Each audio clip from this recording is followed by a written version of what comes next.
Here is one of a series of talks by spiritual leader Lola McDowell Lee, spanning 2 decades from the early 70s through the 90s. Lola was a Zen Roshi, whose Rinzai lineage included Dr. Henry Platov and renowned Zen master Shigetsu Sasaki. Lola was a religious scholar as well as an ordained Christian minister. While the talks are focused mainly on Zen and Buddhism, Lola drew on many spiritual traditions, including those of Jesus, Plato, Lao Tzu, the Hindu Vedas, Meister Eckhart, and Gurdjieff. I'm using a very familiar little story this morning. The monk, Zugen, used to start every day by saying out loud to himself, "Master, are you there?" And he would answer, "Yes, sir, I am." Then he would say, "Better sober up." And he would reply, "Yes, sir, I'll do that." And then he would say, "Look out now, don't let them fool you." And he would answer, "Oh, no, sir, I won't.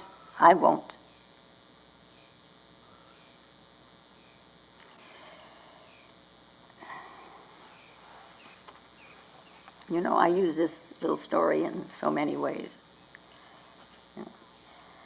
And now, we're focused in pretty much to doing meditation. There's a meditation group. And meditation is to become alert, very alert, to become aware. So that in a way, meditation is an every moment continuous effort. See, it's always a part of something in here that is in focus.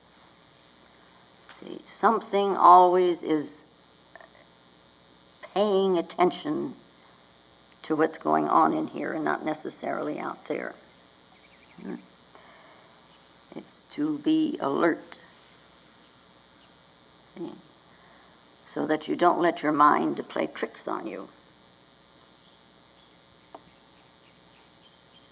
Yeah, because after all, that's what fools us, isn't it?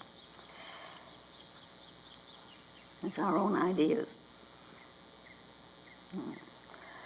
And, we're very interested in this, and so we spend a little time in the morning, and, we'll sit, and then we seem to leave it wherever we've been sitting. We put it aside, and we go out into this world in full consciousness. Do we go out into this world in full consciousness? Meditating, sitting for meditation for 1 hour in the morning, after you have ignored that part of yourself for 23 hours, to say nothing if you only sit 15 or 20 minutes, and then ignore. You've got no more time to spare. You've got no time. No time, huh? You're fooling yourself. Because the sitting for meditation is a matter of life and death. That's it. Now, consciousness is all the time. Can you think of a moment when consciousness is not? Oh, when you're asleep, consciousness is not, huh? Well, what happens when you go to sleep? That's an important question. Do you think that the consciousness sort of evaporates or disappears and that a new consciousness builds itself up in the morning? If so, from whence cometh this new consciousness? What happened to the old consciousness? And how come this new consciousness can remember exactly what happened the preceding day? Or that you are so-and-so old, or so-and-so young. If consciousness departs when you sleep, then who or what is aware of any of your dreams? Where do you go when you go to sleep. You know, being conscious. You conscious, huh? Where do you go? Where do you come back from? Because certainly in the morning, there you are again. Now, this Zen man, Zugan, yeah, he knows all this. And yet, every morning he calls to himself. You can do this, huh? This calling to yourself is an effort to be very alert, to be very conscious. It is a very helpful gesture. Okay? You can say, John, are you here? Lola, pay attention. You know? When you say your name sharply, huh? All of a sudden the thinking stops. And it brings you right into focus. And then this little Zen man would say, sober up. Be sincere. Be authentic. Don't play the games. You've spent most of your life playing games. Now sober up. We can fool around so much because, you know, basically we're not aware of how much time we waste. How we waste the time. How we waste our energy. You know, how our very lives are wasted. On what? You know, because, you know, regardless of whatever our age is, very slowly, very gradually, it's going down the drain. Huh? Sober up! Be aware. It is a matter of life and death. If you are conscious, fully conscious, you will be conscious when you die. And you will die in consciousness. And it will be an entirely different world. You know, life here is not just to pass the time. It is to use, to reach deep within yourself, very deep into the center. And we've already wasted enough time. So be alert and see what is happening. See what you are doing.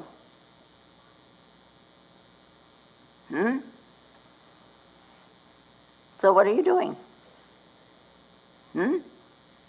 Well, we're doing lots of things. We're searching for money, for one. We want that kind of security, and that's fine. We need it. All of us can use everything that we can get. But in the final analysis, when we're up against this end of our life, this very end, then what? Well, we can sort of, in a way, picture it, and we skip over it very quickly. We don't like to think about it. But at that time, the minute before you depart this world, money is useless. But in the meanwhile, we play the money game, and it's quite a game. You know, if you have more than I do, this is the way it usually goes. We don't maybe think this way, but this is the way it goes. If you have more than I do, I don't feel so good. I feel kind of inferior. I feel rejected. I feel left out. Life hasn't been fair. Poor me. You know? And then something happens, I meet somebody else, and I have more than they do. And now I feel good. I'm superior. I'm accepted. Life has been very good to me. I don't have to be that poor. No. This is the game we play. We swing back and forth through these polar opposites, rejected and accepted, rejected and accepted. And we do this much more than we realize, this game between these two. You know. And now, so you spend half your life doing this. This trying not to feel rejected and trying to be accepted. You know. What do you gain from this game? If you had all the money in the world, at the moment that you die, you don't have a penny. You're in poverty. The whole wealth of the world will not make you rich in the true sense, that is, in the very richness of being, of understanding, the richness of wisdom. Money can't buy that. That has to come through your experiences. Yeah. Playing games is not going to give you a depth of being. You know, over there's one person and he's after power. Somebody else is after prestige, a good reputation, you know. Somebody else is after sex. Somebody else is after somebody else or something else. Unless you touch yourself, unless you perceive the being which is yourself, it's like it's all a game. And games exist on the surface. It's the waves of the ocean. And riding on these waves as if we were surfboarding, you know, we suffer.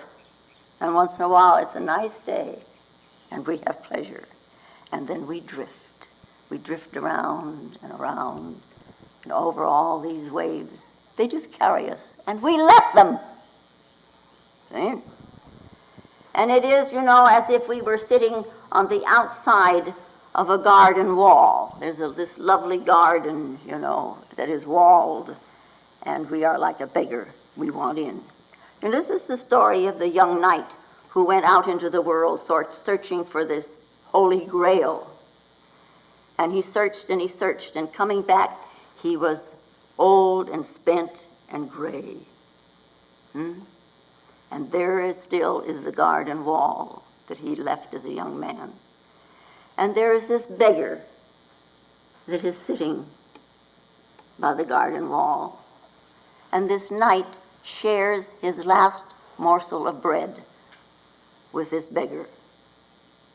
And the miracle happens. Yeah. We sit outside this garden wall. The garden that the Sufis call the enclosed garden of truth. You know. And we have been told to knock, you know, and the door shall be opened. But we don't have time. We're too busy playing games.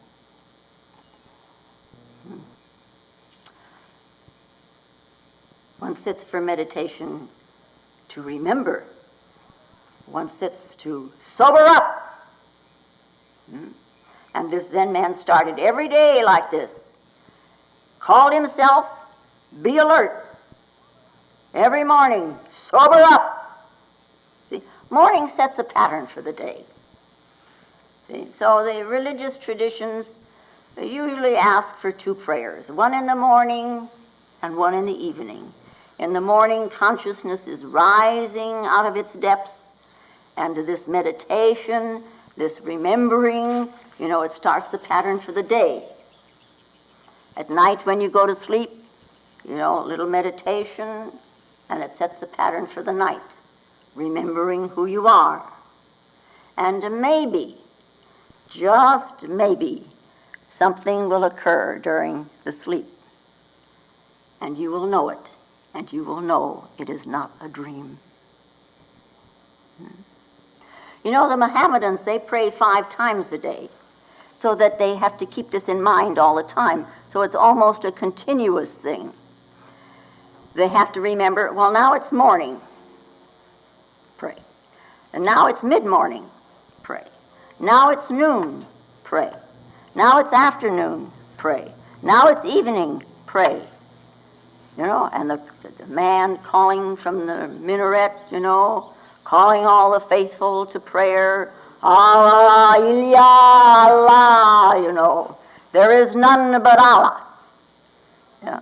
And they unroll their prayer rugs, which they carry with them, and they face Mecca, which is their holy city, and they prostrate themselves. You know, this gesture of prostration it symbolizes there is something greater than I, than me. It is a gesture of humility. And your humility shows when you bow, or it doesn't show when you bow. We gasho, we bow in humility, not to a person. You bow to the place that you sit. Huh? You think you're bowing to what? Huh? Not to a person, certainly. But you're bowing to that great power. It is the power of the universe, and that is the one whom we all are. Yeah.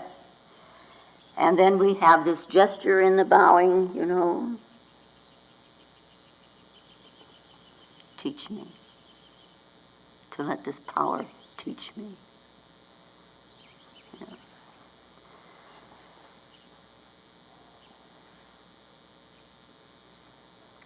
It's a great thing. It'll open doors more than this will. Because then you are receptive. You acknowledge that this ego isn't really terribly important. Something else is. And now, the philosopher René Descartes, he doubted. He doubted everything. So he spent all his time in search of something which he would not doubt. There must be something in this world. I doubt, but there must be something in this world that I don't doubt. And because for him, the one thing which cannot be doubted, that is the basis of our true existence. So I'm looking for that which cannot be doubted.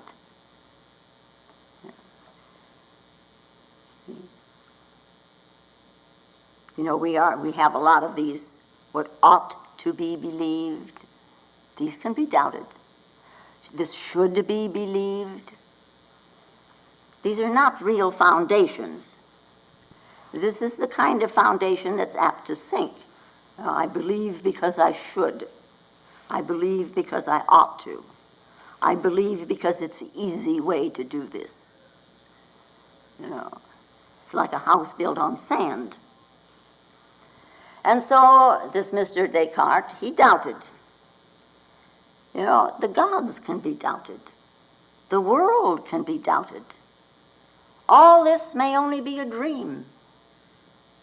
It can be doubted. And then suddenly one day, he became aware that he couldn't doubt himself. You may say that you can be deceived about yourself, but someone or something has to be present to be deceived.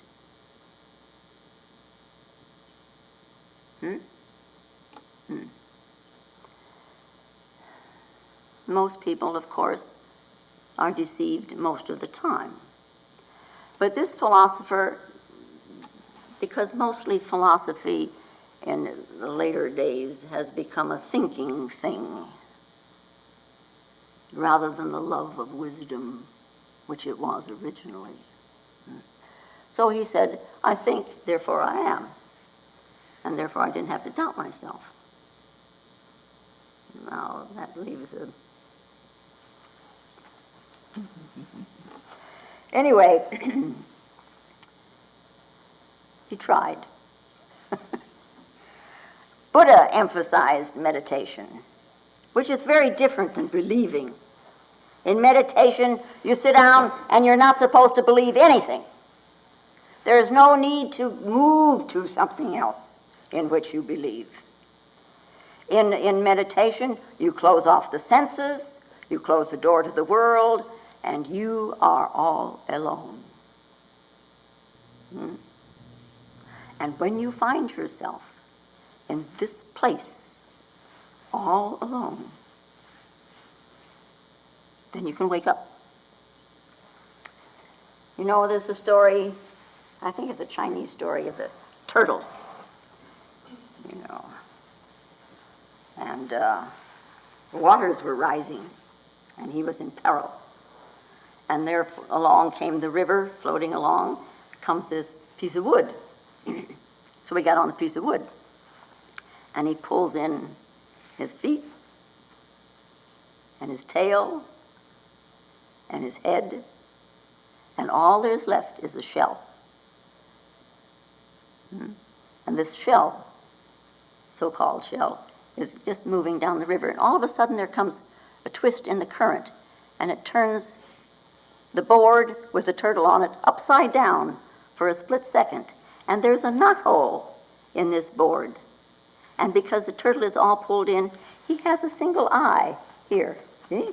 You know, and in that moment he sees the sun, and then it turns over again. But if he had not been all pulled in, he would not have seen anything. He would still be too busy out here. I like this and I don't like that. Questioning tigers.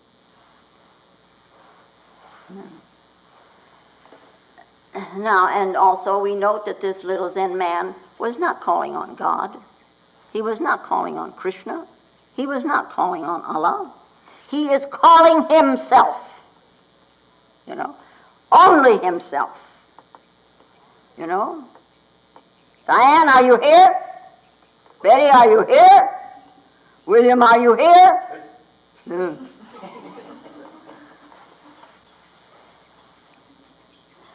And he also doesn't wait for God or the gods to answer. He calls himself and he answers himself. Now, who else is going to, you know? So each morning you call, and each morning you answer, for there's nobody else that's going to answer. Laura, are you here? Yes, sir, I'm here. And along with this verbalizing, see, you need to feel yourself being present. You need to feel the solidity that is in you. I am here. Feel it. Be here. Be now. Be alert. Pay attention. You know, when you call yourself, you know, your thinking stops, and there is the opportunity for alertness.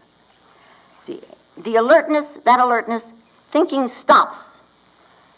In that attention, the thinking mind disappears. And when there is no mind, there's a mushin, you know, there is meditation. There's no thinking. Meditation is not something that is done by the mind. It is an absence of the thinking mind. Not of the mind itself, of the thinking mind. The absence of the toys we play with. Our thinkings and feelings, emotions. Now, Zen has in it this Chinese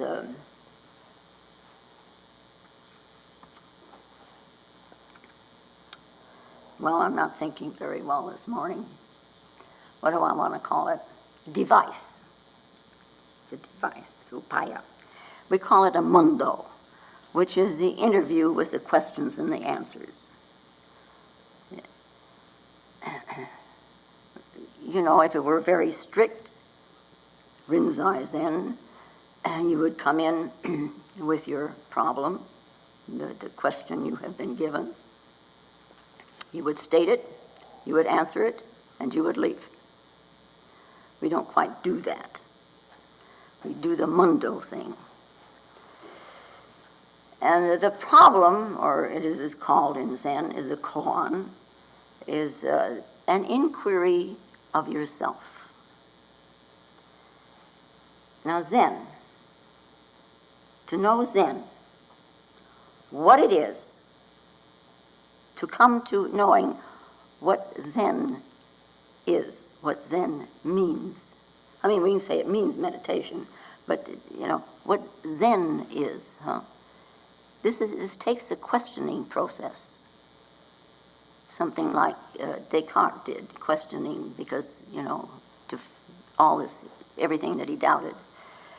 But the Zen way is more of a Socratic method of finding out what existence is, which means finding out what you are, where you have come from, where you are going, what is this world, what are you doing in it, what is your purpose here, how come I'm here in the first place, why am I here, why is this world like it is, what was I before I was here, was I or was I not before I was here.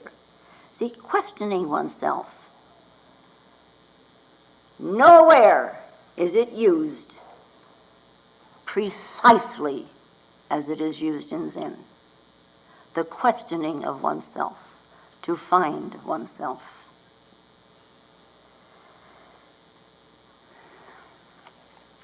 Now, from the times of ancient Greece, where our culture began, to our modern day science, it does seem that sooner or later, our ideas about ourself, about man, and about this universe flounder. There have been unexpected manifestations of human consciousness that shocks and horrifies the world. It is not only on a worldwide scale sometimes, but we do it to ourselves. And we have this eruption within ourselves, and then pretty soon we try to pull it back together, and in so doing we have a new kind of a philosophy, maybe, or a new kind of psychology that rises. And we again grasp ourselves in what we think is a more responsible manner, only to find out that sooner or later this whole edifice again crumbles in the face of a new atrocity or a new war, be it out there or be it in myself.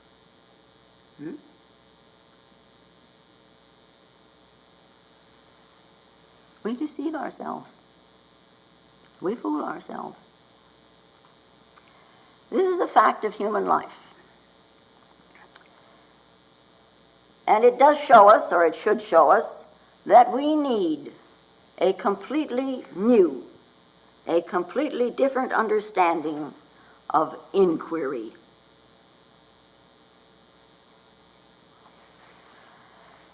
Philosophy is a way of life. As the love of wisdom. It is not the study at this moment of the different ways that life has been perceived in the past, because there is a whole history of philosophy which brings us to this so-called pinnacle today, which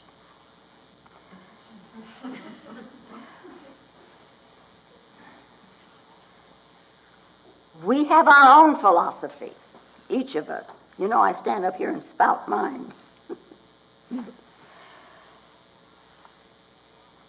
Our philosophy that walks hand in hand with our religious attitude. And it has been said by some, and it has been realized by some, that ideas by themselves do not raise the level of human life. Not even a great idea. So this is philosophy of today. Not even the ideas of Christ or of Moses or of Krishna, Patanjali, Ramanuja, Nagarjuna, Through these ideas that they have left behind, we may wish we could understand. We may hope for better days. But ideas alone, without some action on our part, does not transform human life. And there have been men of great goodwill who have fashioned, magnificent teachings that had no real transforming power at all. They're mental stopgaps, they're mental musings, they're emotional playthings, but not real transforming power in them. A good idea will make us feel good. A bad thought may make us feel bad. But the thought, in this instance, good or bad, has only aroused our emotions. It has not transformed. It has not really changed us. It has changed the content of the consciousness. Move something over here and move something over here. We've been, again, riding a wave, and that ocean remains very deep and undisturbed. Every day, almost, and in almost every life, things happen, manifestations appear within us for which we seem to have no responsibility. We don't have responsibility. And we do say to ourselves and we say to others, how can this happen to me? Because I don't think this way. This is not me. And yet it's going on. Huh?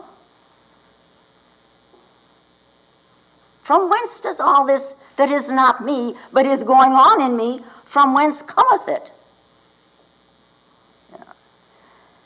These odd things, these ill-assorted manifestations, they rise, and they have no relationship whatsoever to these lovely ideals that I hold in my mind, in my objective consciousness. Do I pay attention? Am I sobering up? This just isn't me. It's not me. It's not me.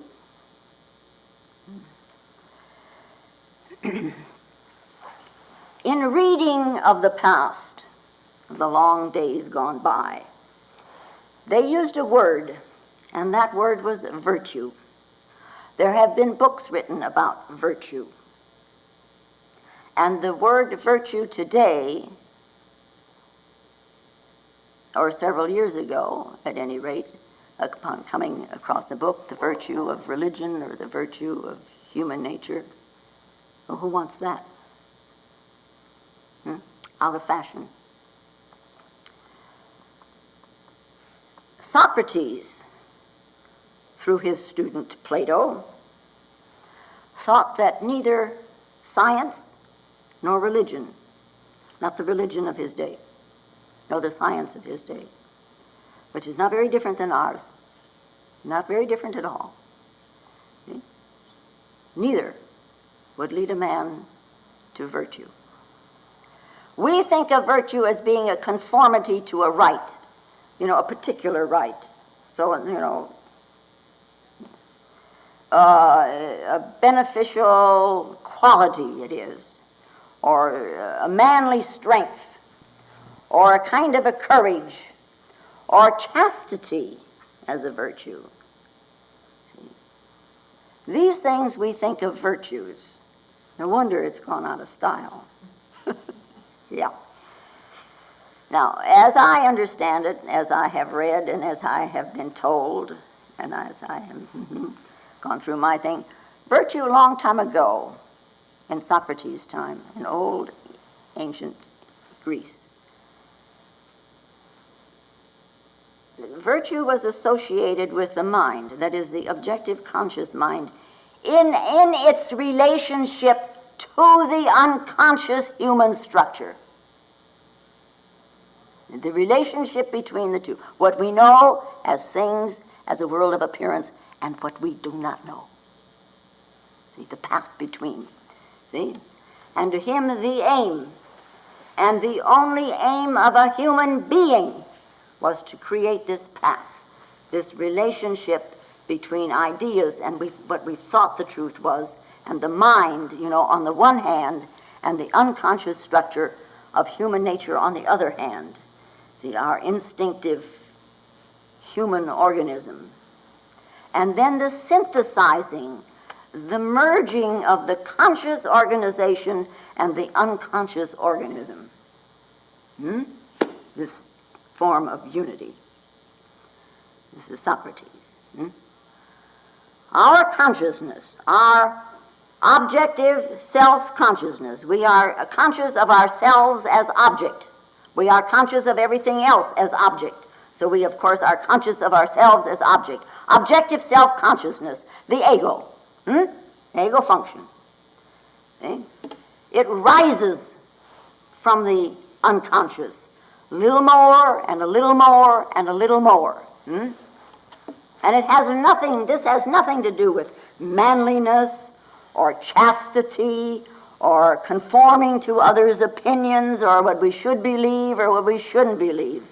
It has to do with confronting ourselves, which does take courage, and in this confrontation to ask what or who we may be. Now, who is this that aspires to know in the Gnostic sense? This quality of mind that knows the spirit, that knows the soul. So we could imagine ourselves living in Athens in those days. Very similar days to our own. And in our life, maybe perchance, we had the good fortune to meet with a strange man. We call him strange because he had strange and unusual questions. And he would walk the streets of Athens, and he would question people. Or maybe you might meet him at a gathering, or at a party, or he was at the Senate, and he questioned. He wandered the streets of Athens, questioning, upsetting people's opinions about themselves and about the world in which they lived. One of the most influential minds ever,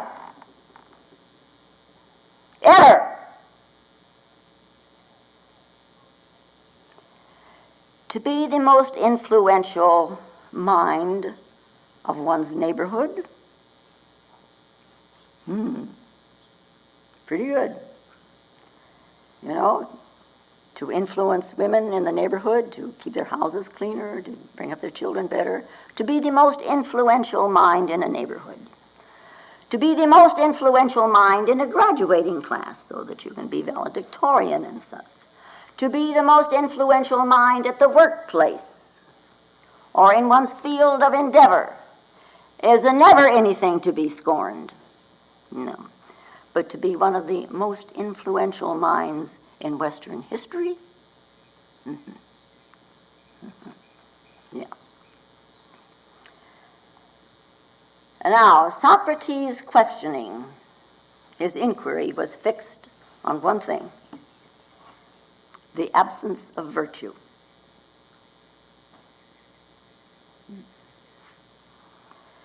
And he considered this virtue, the relationship of the objective conscious mind and the unconscious mind. He considered that to be the only factor of importance in human life. The search for oneself. He was not a religious teacher. Amazing, huh?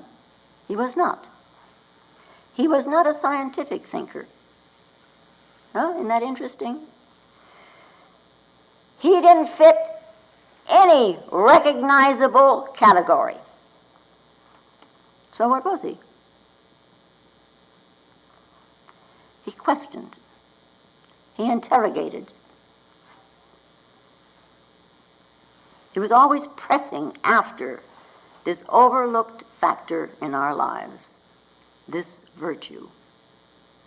There he exerted his strength, and he continues to exert a great influence through the world, through our Western world anyway. What was Socratic questioning? Why was his aim virtue pursued, through questioning rather than through some analysis of concepts, to lay out a whole string of concepts? There's the way it should be. He didn't. He questioned what we already had. He questioned our usual way, which our usual way is sort of a synthesis of ideas, we have some legislation and we have some symbols, all the methods that we use to transmit ideas. He didn't. He just questioned. And to question about him is to question about existence. It is to question ourselves. This faculty of inquiry, this ability of inquiring, which we have, and how often do we use? Rarely. I mean rarely. Seldom, if ever. Put it that way. Now, this kind of inquiry, this faculty, is not known under the names such as metaphysical speculation or some kind of introspection or scientific analysis, nor is it spiritual doctrine, nor moral reasoning, nor is it criticism. It is not the establishment of a system of ideas, nor is it an organization of a particular school of thought, nor is it the founding of a religion, nor is it the founding of a state. The Socratic questions, they are attempts again and again and again to penetrate through, to go behind, to transcend the world of appearance, the world of emotional appearances, as well as the perceptual, sensual appearances. The world that I see, and the world that I like, and the world that I don't like. The world to which I am so attached, the world to which I cling. See? The questioning of all of that. Zen calls it doubt. We can doubt. It is allowable. Should be. Somebody says something, doubt it.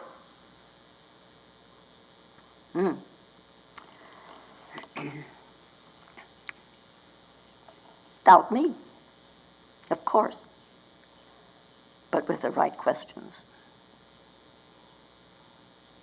Not some bamboozling of your own mind. Yeah. Socrates is an unknown. He's very great.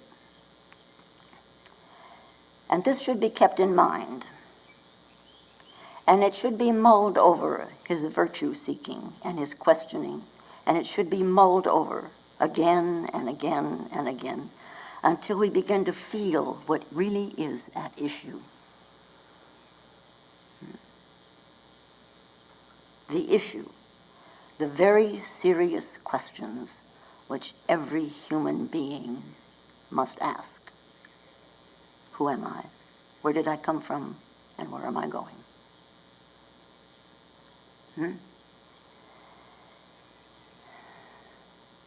At issue also is the fact that when I respond to a great idea, there's something in me that leaps to this thing, like a fish to bait.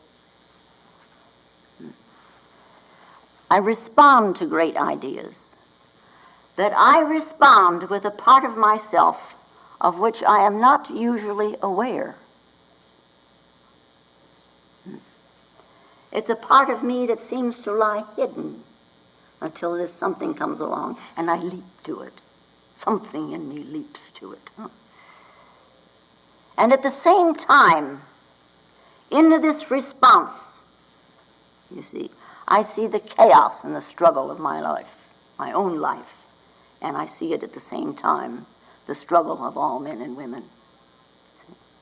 I see the merry-go-round of illusions. I see the meaninglessness of it. It's just going round. See? And it all ends in death. I may love the greatness of truth, and I may respond, but all by itself, this does not change me.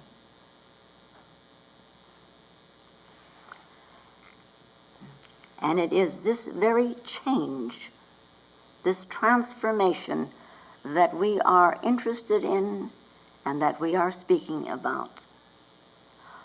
What action in myself is necessary so that this energy of the truth itself transforms my flesh and blood? Socratic questioning, huh? And it is this kind of interrogation which is Zen's method. It is a way, it is a method of education, a way that draws out of you, out of me, out of anyone, the truth. It does not put something in, it draws it out, because we know. We have known from the beginning, and we're just too busy playing games to settle down and let ourselves know what we know. The Zen method, the Socratic method, the confrontation of ourselves with inquiry. Are you there?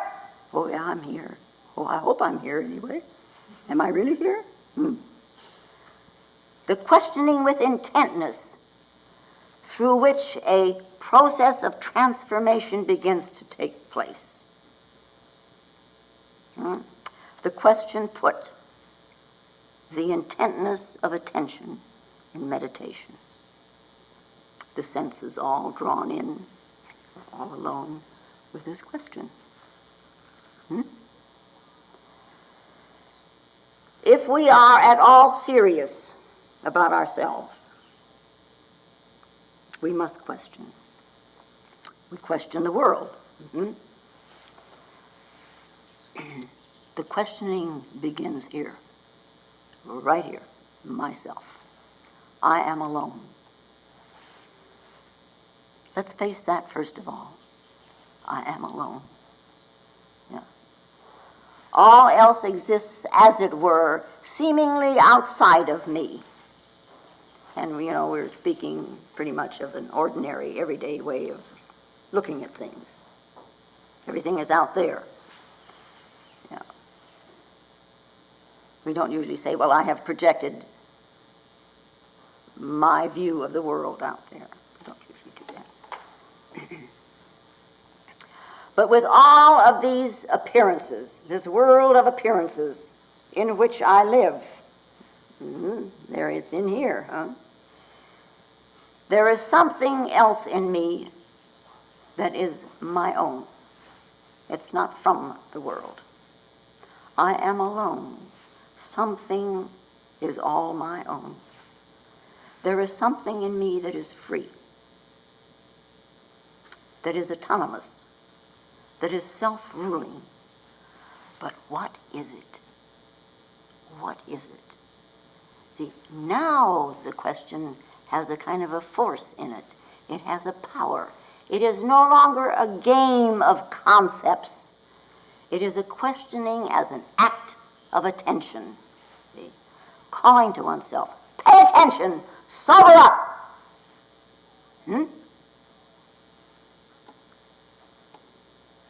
This confrontation leads to a very special inner struggle. It is not a struggle of this is right and this is wrong and which should I choose. It has nothing to do with that. Yeah. But there is an inner struggle. spiritual struggle. Yeah. And this is what Socrates taught, and this is what he exemplifies. This is the struggle of self-interrogation. It is not introspection. It is not insight. It is not an emotional realization. It is not a self-manipulation. It is not the formation of theories about oneself. It is not self-moralizing. It is not science. It is not psychology as we understand it today, nor is it political action. All about ourselves. This confrontation with oneself brings about this yearning, this longing of being, to be, instead of always becoming something, to be, to have the solidity of myself right here. What one is now and what one is meant to be. My destiny, huh? And this is the fire through which we must pass to come into our own birthright, our own destiny. Yeah. You know, the student of Socrates, who was Plato, allows himself, as he writes about his teacher, he allows his teacher to present himself as a man who does not know. He's got all these cotton-picking questions, you know.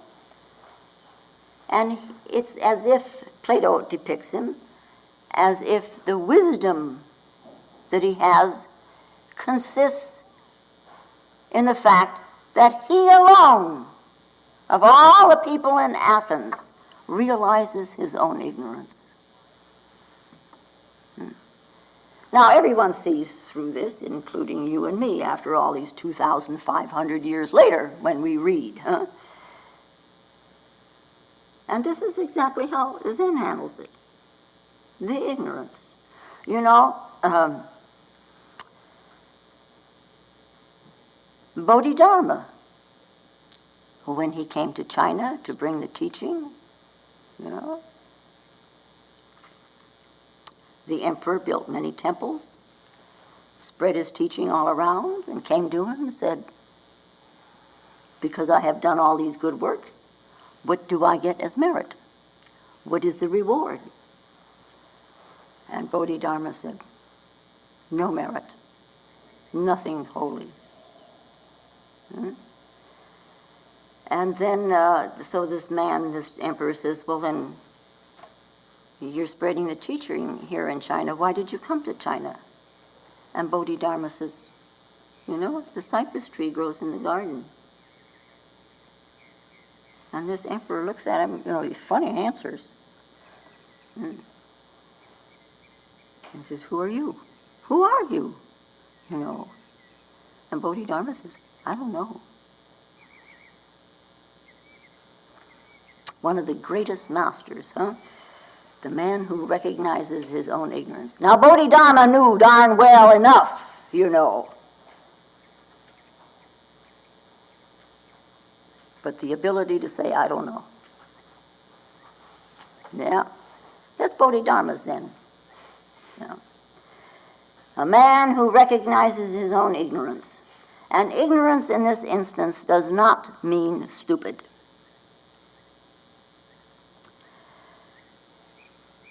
But you confront your own ignorance. Confront your own unknowing, which also does not mean the ability or the inability to answer a question. It doesn't mean that at all. Yeah. Confront your own unknowing. You know, like the monk back there in the 14th century, he wrote this book, The Cloud of Unknowing. Yeah.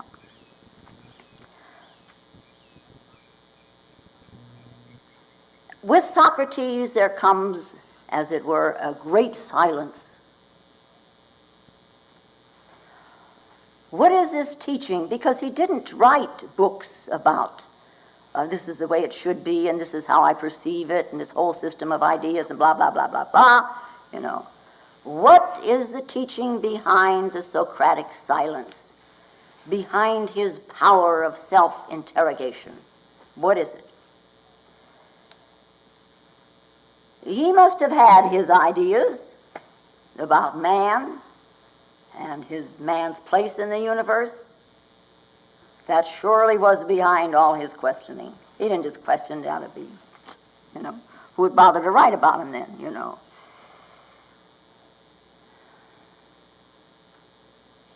He must have had these ideas that were far, far beyond theories, accumulated knowledge, concepts, and explanations. Socratic silence is more than our accumulated knowledge. There must have been behind this silence, his ignorance, his silence, a knowing which we all seek. What is that knowing? What is that knowing? What is that faculty in us? To give it a name, that's very easy. We can call it by any name. But what is it? What is it? What is that knowing that stands behind the Socratic method of life? And of course, even more fascinating than the question of who could have been Socrates' teacher. Behind Plato stands the immensity of Socrates.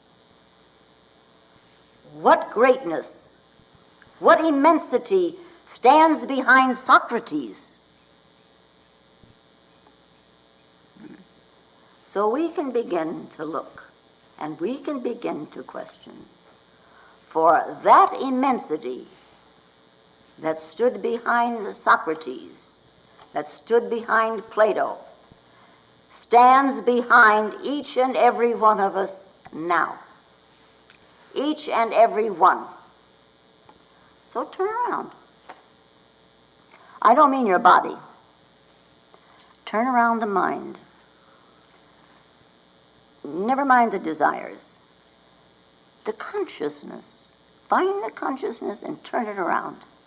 Turn around and question. Turn around and ask. And don't let the answers fool you. Do not be deceived. Okay?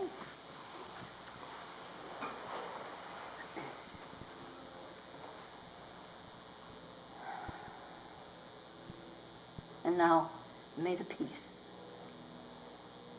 the power that is beyond all understanding, hold us and keep us in the love of the Christed consciousness while we are seemingly separate one from another. And I do thank you very much. If you find Lola's talks valuable, more will be posted in weeks to come.